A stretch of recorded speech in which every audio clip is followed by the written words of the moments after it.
an Android camera, a solid metal camera, a compact medium format camera, and much more. Stick around. Hello, everybody. Hello, Lou. Hey, Ito. Hi. And today we're doing LensVid Talk number 33. So we're up there. I want to start with the Accsoon TOPRIG charger. This is a quad or 4-battery NPF charger by Accsoon. The review should be up by the time that this video is going to be published, hopefully. It's interesting. It's an interesting product.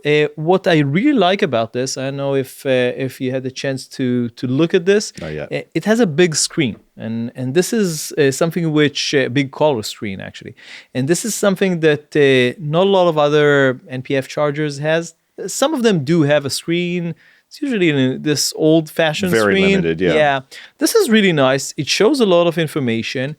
How much information can one show about an NPF battery? Actually quite a bit. You have like the charge, like how many watts, obviously the charge number, like 50% battery, whatever, for each battery. And it also shows how much power does this whole thing gets. So if you're connected to 100 watt, it will tell you 100 watt. If it's 50, whatever, it's 100. It's supposed to be up to 100 watts. You will see or our viewers, and you will see in the review what I think about this. But it also shows you how many watts each battery is charging in and how many amps. So this is all the information. So it's nice. It doesn't get hot. It has a metal like fins on the back. No active cooling. Cooling, yeah. So Just it's noiseless basically. So that's nice. What I don't like about it, well, there are three things. One, I think the USB-C connection should have been in the back, but that's not a big thing. The second thing, which they should have added, is some sort of a beep when the battery stops charging, at least as an option, because I don't like leaving batteries in the charger for too long. And so if this will beep, I will know that it's done and, take it out. So that's the second thing. The third thing is all sorts of, I would call them abnormalities. I don't know how to state this in a different way. You will see this in the review, but all sorts of like strange things that it does. Like you put a battery, which like our SmallRig batteries have a number, like a screen with how much power do they have. A very specific you made the number, review. out of 100, right? Yeah. So you have one of them. I have the other one. They're fantastic. I really like them. We're actually using one of them in here. And the problem is that if the battery says 50%, this can show 30% or the other way around. It's not, one of them is not accurate. I tend to think that the battery is more accurate. I know, but it's kind of strange. And all sorts of other abnormalities, like, I know, like you put a battery and it says 99% and you can wait for hours until it will be 100 or not at all, which is like strange. Some of them these issues might be related to the batteries that we are using. Some of the batteries, not the SmallRig one, but some of the other ones are quite old and like not very good brands, like basically no-name brands. We got them with all sorts of gear that we have, so we just tested them with this. I know, but it's kind of strange. I like the idea. I think that they might need to improve the firmware of the unit. So this is the review that is coming very soon. The second product is this SmallRig flashlight. We have been waiting for this for quite some time. It's pretty nice, very substantial in the hand. It's a 10 watt. It's not very powerful. We have tested, I don't know if you remember, we tested two other flashlight, like photography flashlights in the past. Both of them were more powerful than this one and actually larger than this one. This is designed to be a very basic, inexpensive... is it like a spotlight? Exactly. Okay. Spotlight with... it has this rubber thing with you can change the what's their name? These things. So you can. I would say a silhouette maybe, but it's not Yeah, really I a forgot the name. I'll put silhouette. it below. But yeah, the pattern. idea is that you can change these. You get some of them. These are plastic ones, not metal like you have with bigger spotlights, because this is just 10 watts, so it's not going to get any like too warm. And this can change colors. So you basically turn this like a little bit, half a turn, and then you press it, and you can see it has like yellow, blue, nothing, and red. So it has like 4 colors basically that you can change it to. Again, it's really cool. The idea, I like the idea. And now I need to turn this off. It's really cool. The problem is that it's not very powerful. Like 10 watts is like nothing. So this is like for creating an effect on a wall behind someone who's being interviewed, just like a little accent. Yeah, exactly. Just a little accent. But if you're looking at like this environment, if I'll put it on the wall, let's do an example. We won't see it. It'll be too bright. Yeah. Everything else. Do you even see something? No. I don't see anything. Yeah, so I'll turn it all the way up. It's too far away though. Yeah, I start to see it now. Yeah, you can see a little bit. Okay, so it's not that weak, but I don't know. I mean, yeah, you can use it. It's still on for some reason. Now it's off. So you can use it. It's nice. It's inexpensive. It's like, I think, less than $100. So for that money, it's cool. I would say that for small products, if you're shooting with small products and not too much light, like ambience or on the product, or with good separation from the background, you can definitely use it. Does it come with more than one pattern? Yeah. Because I think if they can create some really interesting patterns, there are like, I think 10 of them. I know. I'm still looking at this. We will do a review shortly, and we'll I'd publish like to it. see those other patterns. Yeah. Yeah, I'll show it to you later, and it will be in the review. Okay, so these are the 2 products that we're currently testing. There are a few others, possibly in the next LensVid talk. We'll talk about them. But let's start talking about some announcements, and there have been a lot. Like, I'm talking, I don't know, 4 or 5 cameras, something like that, and many lenses. Now, the reason for all this plentiful of announcement is basically CP+, which was the big photography trade show in Japan that was held, I think, about less than a month ago, something like that. So a lot of companies announced products. Let's start with Sigma. And Sigma had 3 very interesting products. The first is the BF camera. Did you see that one? Yeah. I watched a couple of videos on it. It's like the Apple Mac, but a camera. It's a solid, instead of a solid piece of titanium, right? It's a solid, or is that aluminum also? I think MacBooks. I think it's aluminum or magnesium. I think they usually work with magnesium. In either case, those are kind of like made out of one solid piece of metal, and here we have a camera that's made out of one solid piece of metal. This is Sigma's second or third camera? I can't remember. They had one. At least, no. They They actually have more than. If you're talking about full frame, probably third. If you're talking in general, they have more. Right. I think third, yeah. But maybe I'm wrong. Maybe fourth, whatever. Yeah. But this one is definitely different. I think the other one I was thinking of is a cinema camera. They did a cinema camera a couple of years ago. Yeah. No, this is more stills oriented. Right. You're right. Yeah. Right. So let's say just what it is. So the Sigma BF is a 24 megapixel camera. It has a built-in memory, which is really nice. For stills camera, I think that 230 gigs is enough. Yeah. If it was more video oriented, I would want more. Right. But for stills, it's nice. Does it have an SD card reader or card slot inside, or it's just the internal memory? I think it's just an internal memory. Yeah, whatever. It's a very, I would call it minimalist camera from what I've seen. Like all the buttons and switches, you don't have a lot of them. There were very few buttons and switches, which I'm not sure if I like, because we have this whole movement of having more buttons that do direct actions, but there is something to be said for that clean aesthetic. I'm thinking that this is more of something that you would take, people. It's not a professional camera in the sense that it's a tool for working with. For a tool that you're supposed to work with, I would like a lot more bottoms. But for something that is more for, let's say, for fun in a way, yeah, take the camera, shoot in the street, shoot scenery, shoot whatever, enjoy what you're doing. Hand to a friend to take a picture, and they could figure it out. Yeah, quickly. something simple but good quality, nice build quality, enjoyable design, something like that. Yeah, that's it's hefty too, so it's a different feel when you're holding it, and a different kind of balance with the. Yeah, I didn't hand hold it, but I know you might have a chance in NAB. Maybe you will, stop by Sigma's booth and it's going to be interesting, their booth this time. Yeah, so $2,000, not very cheap, but for what it is, maybe it's fine. I have no problems with the price. Now, this is the first product. The second product that they announced at the same time, at the same place, is the 300 to 600 millimeter lens.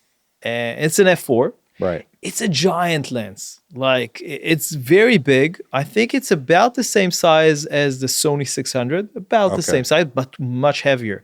You're talking 4 kilograms. The Sony, I think, is about 3 or even a little bit below, something like that. Okay. So, and it's $6,000. Can someone even handhold 4 kilograms for how long before they get tired? Our mutual friend Matan, who's in wildlife and nature photography, he can probably handhold it for. The question is for how long? For how long? Yeah. But does it remain comfortable until you go, oh man, I need to get this on? I can tell you that I handheld like 2.5 kilogram lenses for a full day. Yeah, it's difficult. Yeah, you can, but it's difficult. 4 kilograms. That's it's not just 4 kilograms. You have to include the lens, the camera. So you're talking about like 5 kilograms with an A1 or whatever. It's almost like 5 kilograms. That's a heavy setup. Yeah. Again, if you're strong, you can. But obviously, it's probably more for like at least monopods or actual tripods. So again, it's a zoom and f4. Have you seen some reviews? Yes. They have been, I think, pretty positive, I would say. Yeah, very much. The thing I think that I was most impressed by were these drop-in filters. And in one case, I don't know if it was this lens. I think it was that they have a VND that goes into it in that drop-in filter place spot in the back. I'm sure if it has it, I'm sure you can put a VND. Why not? I mean, it's just great. It's so much more convenient than having to put a giant one on the front, which I've done with my 200 to 600. I'm not sure what the size of the front filter is. Usually with these like gigantic 95 lenses, at least. Sometimes it's 105, which is like. Right. So this is really saving you a lot of trouble in that respect, and it's lighter, and I've heard it's better actually to have the ND in the back. Yeah, it has some advantages. I think less reflections. It has, and obviously price. It's even easier. I mean, if you're using a VND, what are you going to do this? Or you can, in theory, use a VND in the front. It's a stretch. With a full focus somehow. Yeah, that's a stretch. Yeah. Anyway, so and anyway, so that's cool. It's a $6,000. As I said, it's a $6,000 camera lens. Well, those primes are around the same price. It makes sense. Look, you can use. There is again, if we're getting back to Matan, our friend, he's using both the 600 millimeter Sony and the new 300 millimeter Sony, which he sometimes uses with extenders, which is cool. And that's he'll be able to tell he us. can get to I think that's the 600 for 600 millimeter.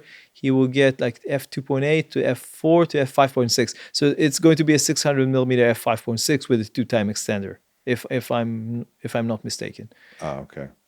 But with a 1.4, you can get to what, like 300, 400 and something with an f4. So it's about the same price. I still assume that the Sony is sharper, but definitely, even if the sharpness is not significantly better, I would assume that the focus is a little bit better. That's focus speed. Speed, accuracy? no, mostly accuracy, and Yeah. that's important for wildlife, especially bird photographers. You can get with the Sony, you can get the full speed of the A1 or the A1 II, Right. whatever, Right. like 30 frames per second, or the A9 with 120, whatever. And with this one, you can't. Okay. You're capped at 15 frames per second. Oh. So yeah, so that's might be something that will change people's Yeah. towards the Sony versus this one. But it's an interesting lens. If we get it here in the lab for testing, I'll be very happy to test it, and I'll probably walk with Matan with the 600 and 300, and we can compare them. But I'm not sure that we get a chance. Sigma had the third product that they announced was a 16 to 300 millimeter. I think this one is an APS-C. I don't know. 16 is usually APS-C. I didn't write it down. Do you remember? You did. It does say APS-C there, but I don't remember it being an APS-C APS-C lens. Is that true? Really? Yeah. Okay. Usually 16, if you have like a long zoom that starts from 16, it's usually APS-C. Right. If it's 24, Makes then sense. it's full frame. It's not like there are no 16 millimeter Right. full frame lenses. It's just that usually they're not long telephoto zoom. Right. So anyway, 16 to 300 f3.5 to f6.7. So it's almost a 19x zoom, really long. Yeah. And APS-C, as I mentioned, it's basically equivalent to 24 to 450 millimeter on a full frame. 24 to 400. In terms of Okay. the Right. viewing angle, not Right. anything Right. else. It's supposed to have like good balance. I don't know, like a pretty okay balance, but it has a macro 1 to 2 macro at 70, which is 70 millimeters. So around, not the middle of the focal range, but somewhere, I don't know. But it's interesting, and it's a $700 lens. So it's, I would say, like a travel lens. Yeah, I was thinking about it in that way. The Sony 24 to, is it 105. There is a 105. Yeah. Yeah, like the sort of just, it does everything, and it's supposed to be a very, very good lens. But I think this is going to weigh less, right? This is a little bit smaller, actually. Oh, really? And that's a big lens, that Sony lens. Yeah. Big and heavy. No. Are you talking about the full frame or the Full frame? Yeah, I'm no, comparing it to a full frame lens. Forget about it. But I'm not really sure. No, what... Sony has a, I think an 18, not a 16, not a 24. Oh, okay, that's a better an comparison 18 then. to 105, which is kind of old now, APS-C lens. Oh, I have that one. Oh, you have that? Yeah, Oh. yeah. So that's not big. We'll compare it to that. I Yeah. do not enjoy that lens's performance. Yeah. It's a very old lens. Yeah. But anyway, this is 16 to 300, so it's not really comparable. It's Right. it's much wider and much longer telephoto. And I know.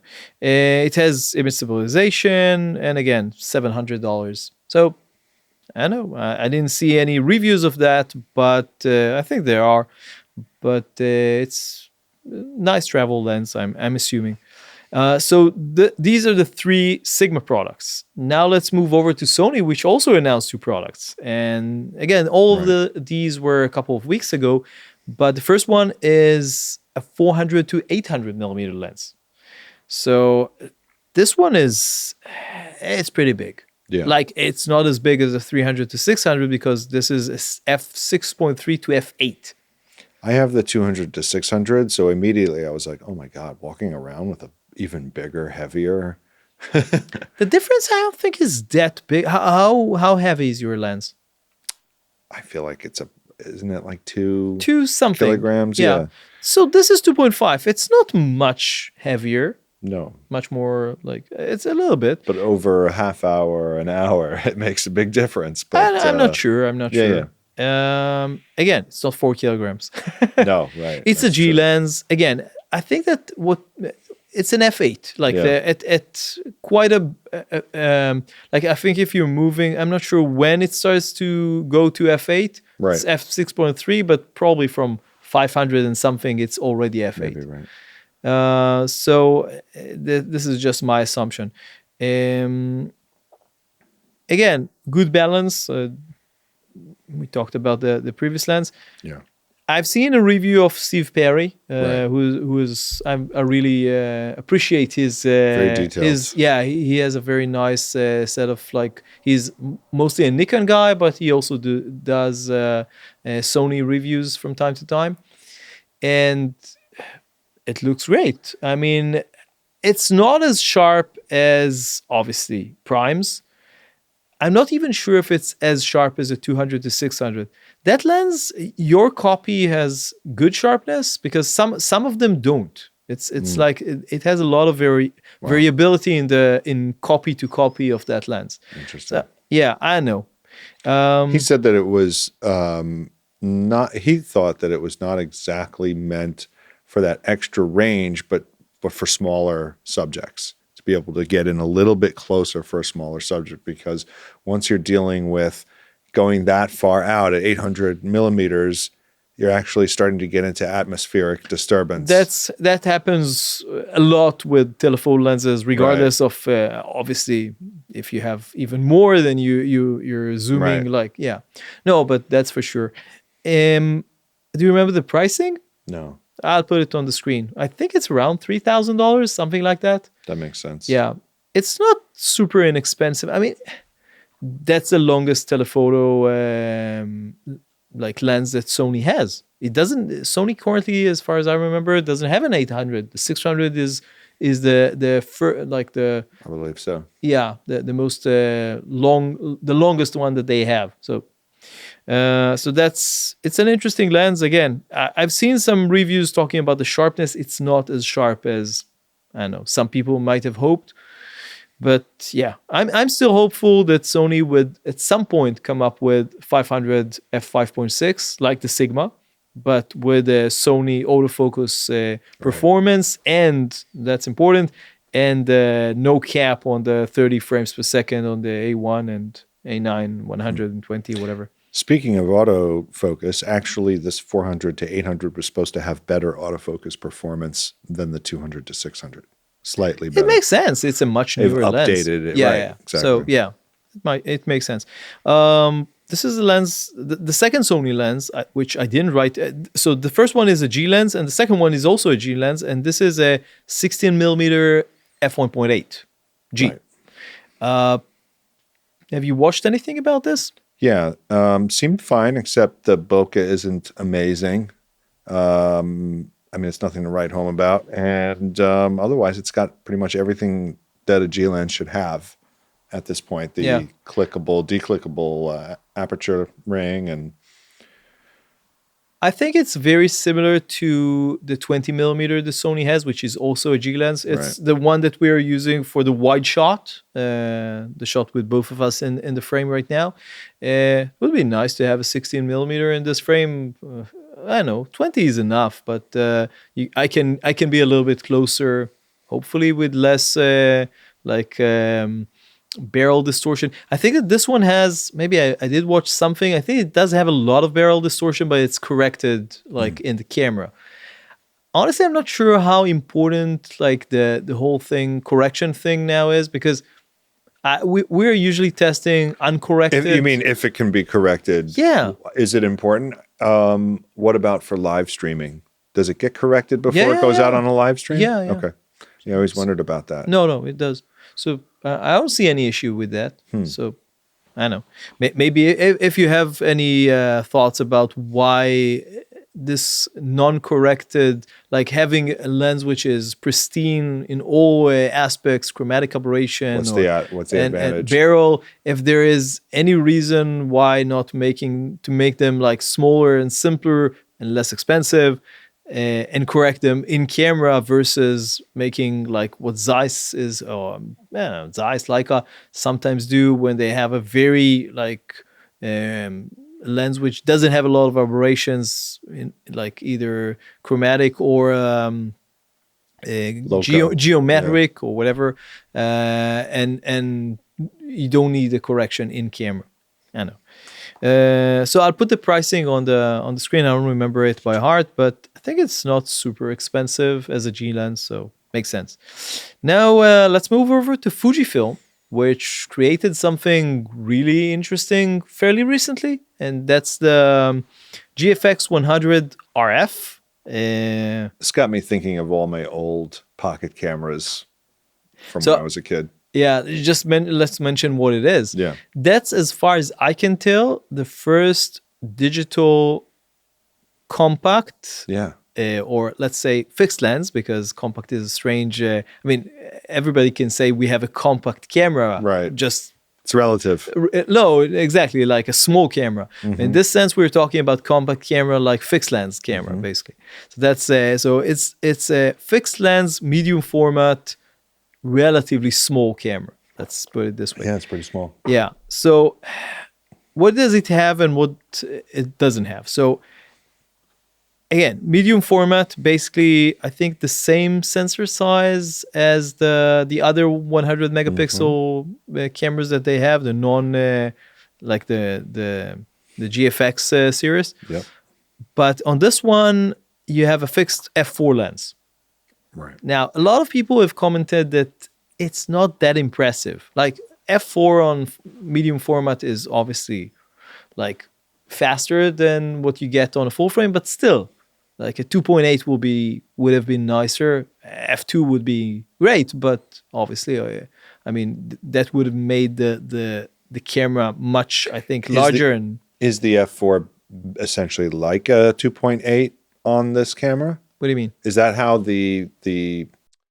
is that how it translates over? Because the f-stop isn't the same in medium format, but they're calling it f4. Is it? An f4 is an f4. It's an f4. Okay. Yeah. So It's not f4 equivalent. no, F4. it's an Got it. f4. Yeah. Got it. So it's not very fast. And I don't remember do you remember the focal length? I thought it was 35. 35? Oh, okay. Yeah. Okay. I thought for some reason it was 28. Usually with these fixed lenses, you get either 28 or, as you said, like around 35, something Yeah. like that. This is usually it's not usually 50. Although I think there are at least one like 50 or even more compact camera. I think Ricoh or whatever, Pentax has one of these. I think it's a Ricoh, which is like a longer telephoto compact camera. It's kind of strange thing. But usually it's a wider angle lens. And what else? It has no, I think, IBIS, no built-in image stabilization, which is like kind of strange. I mean, they could have added it. By doing that, now the battery lasts all day. You think that's the reason? It was mentioned that okay. That's interesting. that's saving the camera a lot of power not to have that on, and they're able to use the pre-existing battery line that they've been using, and it does very well with it, apparently. Okay. I would still like the option, and you can turn it off. Why not? I wonder if there was space for it in the design that they have, because this is a small camera and it's a micro 4/3. No, sorry, it's a medium format. This is the medium format, right? No, it's not the micro. Yeah. So there definitely wasn't any room for in that body. That's what I'm thinking. Yeah, obviously the GFX, the bigger ones are bigger. So yeah, I know. It's $4,900. That's all. So for a medium format camera, I know that's not too much. Right. I mean, I remember when all of these were like over $10,000. Right. So having something which is less than $5,000, it's nice. Again, it's a fixed lens, but I was wondering if the various Leica cameras and other cameras like this have this cool open gate. I know some of them do have open gate, but the cropping thing where you can kind of like black out parts of the screen, it'll show you what mode you're in. I think that this one what has your this. aspect ratio This is. one has this, right? I'm saying, yes, this has it. I'm wondering how many of the other like really nice like Leica type cameras, because this reminds me of a Leica. This specific have feature, which you just reminded me of, is really cool. Like they have this dial which does one thing, and you can't like change it to other things. It basically allows you to change from The aspect ratio. Exactly. So 1:1, 16:9, even I think a wider one, and obviously 3:2 and whatever. it's really interesting. I would probably, I don't know why they dedicated it just for that without the ability to change it, but whatever. So yeah, it's kind of cool. I'm not sure if, I don't think in Sony can you change the dial to change the aspect ratio? That's a really good question. I know. We can experiment. Yeah, I have no idea. Or get a customized button for it. Yeah. I mean, I don't do it all the time, so I don't really care. But yeah, I think that Sony is less like they don't allow you to change the aspect ratio that much. Or that easily. That easily, I know. It's probably in the menu somewhere. I know. I haven't been playing with that too much. I usually shoot just 16 by 9. I think there's the normal 3 options, or 3 or 4 options. I think first of all, I think it depends on the camera. Well, the A7 IV has what? Does it have 1x1? I don't think so. That? Wish I brought it with me. Okay, whatever. Well, I'll write it on the screen. I'll have a look later on which aspect ratio at least some of the Sony cameras has.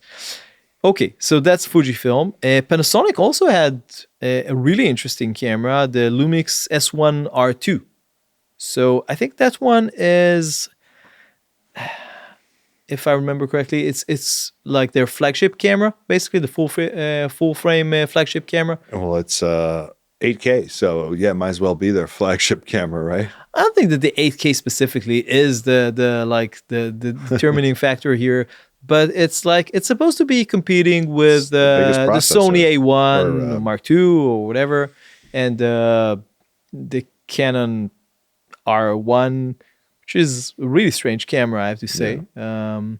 You remember we saw the R1, I think, in IBC last year. Mm-hmm. So, what can you tell me about this camera? Have you seen some videos about it? Yeah, it's another interesting open gate setup. Yeah, they like this concept. And, you would think, or I would think, instinctually that in open gate, the most open setup would be the 8K. But in this camera, it's not. Like, you would think it's the whole sensor. And then that's the highest resolution. But the most open format is 6K or 6 point something in this camera. Whereas 8K is happens to be more of a wide aspect ratio. It's interesting. I personally have no use to shoot in 8K. So that would probably be better for me to have that available, the most resolution or the most high quality picture maybe in 6K. I have to say that we have 8K in the A1. I rarely use it. We use it sometimes when we do lens reviews, like especially cine lens reviews, just to show the extra whatever. Right. Uploading into YouTube is a little bit annoying sometimes. The files are massive. It's not just that, I know. It's okay, but sometimes I know. I think I uploaded something and it took a while until it realized that it's 8K, something strange like that. Anyway, format. Yeah, but I have a lot more use for 6K. And Sony at the moment, at least in none of the cameras that we're using, the A7 and A1, whatever, they don't have 6K. The reason I need 6K sometimes is that I want to punch in. And shooting 8K just doesn't make any sense. It's too big. 6K, I can shoot 6K and punch to 4. That makes sense. The files should not be that much larger. And I'll have the extra resolution to punch in post. So this is something that I like. Do you remember the price on the Panasonic? No. Okay, so again, I'll put it on the screen. Anything else that we need to remember about that? I mean, we didn't really talk about the specs, but the screen is really cool. It has a flip out, and then it pulls back. So it's not going to mess up with your wires that are coming out of the left side. I'm assuming it's very similar to the Sony A7R V and the A9 III. It looked a little bit like those. And the A1 Mark II. Yeah. So yeah, that's cool. So again, I'll write more on the screen in terms of pricing and everything. Let's talk about some lenses, and we have a bunch of them. So Voigtlander or no, Voigtlander. Voigtlander. Yeah, and I always mispronounce The their G name. is silent. Yeah. They have a 75mm f1.8 lens, which has a really interesting feature. It has bokeh control. Now, that's not the first time I'm hearing about this concept. I think there have been lenses with bokeh control. I think that even Sony has one. I think that Canon has one. There are a couple of those going around. But I really like Voigtlander's lenses. We have the 65 macro lens that they have. We did a full review on that. Fantastic lens. So hopefully that one will be, at least as good. I don't know, but it's not a macro lens. But it's an interesting lens. I wrote to them. They didn't really answer. I don't know. It's kind of a strange manufacturer. I never had the chance to actually meet them and talk to them. Japanese manufacturer. They don't go to a lot of trade shows. I don't remember if they have ever been to Photokina when I was there. Maybe. So that's that. Viltrox has an upcoming lens. This was not announced. Maybe by the time that this will be up, it will actually be announced. It's a 35mm f1.2 lens. It's from their LAB line, full frame lens. All these lab lenses have this little LCD readout on the top, if I'm not mistaken. I think you're right. Yeah. Right. Yeah.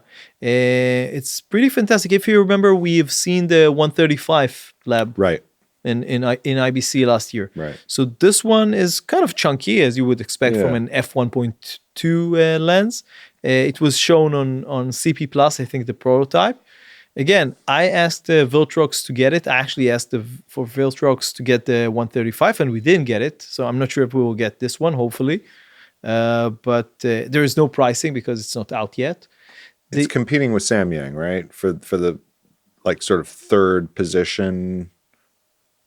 It's a good question. There are kind of a lot of manufacturers. You have for general purpose lenses. When it comes to autofocus, lenses with autofocus that are less expensive than your native lenses. I think you're right. There are now. We've looked at the Mikey, but I think that they're a much smaller company than Viltrox. I think. So there are a couple of other manufacturers. I mean, even what's her name? Laowa has have autofocus lenses. They're just starting, but there are a lot of Chinese manufacturers with autofocus lenses coming. So that's interesting. Let's talk about Zeiss. And Zeiss, I think I mentioned this in the previous LensVid talk. Have a new Otus lenses. They're called Otus ML. Right. Now, you probably don't remember this, but we have tested the original Otus lenses, two of them. There were, I think, three or four. We tested the 55mm and I think the 85. The original Otus lenses. They were gigantic lenses. They're big, they're heavy, they're very expensive. But they really have something special. It's very hard to put your finger on, but the image that comes out of them is very three-dimensional. Right. I don't know how to. So that has that 3D pop. Yeah, very much so.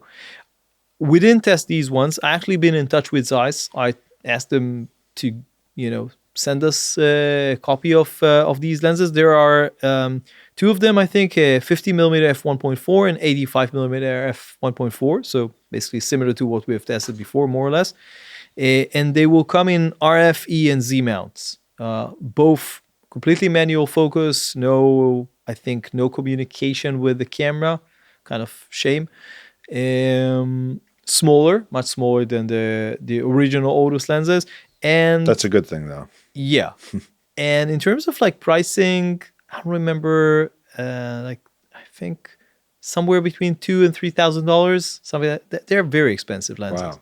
Yeah. For manual focus only, I mean, there are so many good options in the 50 and 85mm autofocus and either native or third party or whatever. These ones should be unbelievably exceptional for people to actually go for them. because they're still lenses. I mean, I'm assuming people would use them for video, and then maybe it makes more sense. But for stills, I know it's like A lot of money for stills. for manual focus. Right. Focus. Right. If there were like autofocus, maybe that would be interesting. But manual focus, I don't know. They're made, by the way, by Cosina, which also makes Voigtlander. I think Zeiss itself makes almost no lenses these days, other than like themselves in Germany. I mean, Right. other than maybe some of the very high-end cinema lenses. Not from what I read, not all of the cinema lenses are actually made by Zeiss, I think. But definitely know these ones. These ones are made in Japan. It's not bad. It's just, it's not German-made lenses. Designed in Germany, manufactured in Japan. So that's the Zeiss Otus ML line.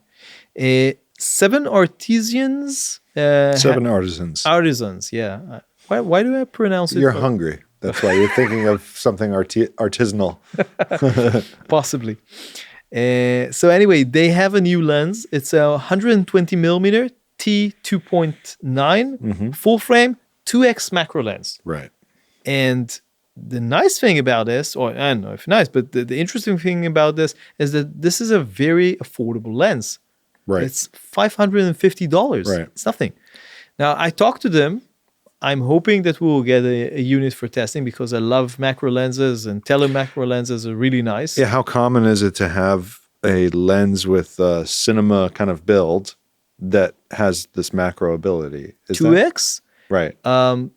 The only one that I can think of, oh no, there are a couple of them. Okay. Laowa has, I think, a couple of them. Okay. And our Laowa probe lens is a 2x. Ah, right. Yeah. So yeah, there are a few. They're out there. And there are a few like telephoto lenses. IRIX has a 150 millimeter 1:1 macro lens, big and heavy. But this one is smaller, I think, and it's a 2:1, if I understand it correctly, and it's 120 and far less expensive. I mean, the IRIX is not that expensive, but it's about half the price. So if we get to test it, it will be really interesting. What else? The final one, Sirui. So Sirui has a 20 millimeter. I think it's a Kickstarter project? Did you see? I did not see if it was a Kickstarter project. A lot of their lenses start at Kickstarter, which I have no problem with that because it has a discount, and I mean usually it's a company that you can trust to actually provide the lens eventually. So even if there is slight delay or something, but it's a respectable company, so it's not problematic. So it's a 20 millimeter T1.8 1.33 anamorphic autofocus. And it's APS-C, so it's a little bit more like APS-C, 30. yeah. So it's a little bit more like 30 millimeter, something like that, equivalent. Yeah, whatever it is. Yeah. You do the math better than I do. Yeah. 1.5. Yeah, 30 millimeter. So it's a 30 millimeter equivalent on a full frame, but it's an APS-C and autofocus. So it's, I think, the second autofocus lens that they have. The first one is the 40 millimeter, if I'm not mistaken. I'm not sure about the pricing. I'll put it on the screen. If it's a Kickstarter, then usually the actual pricing is slightly higher, like $100 or whatever higher. But yeah, that's I think everything that we have for LensVid Talk 33. Thank you, Lou. You're welcome, Ito. And don't forget, of course, to subscribe. And we'll see you in the next LensVid Talk and the next LensVid review. See you next time. Bye.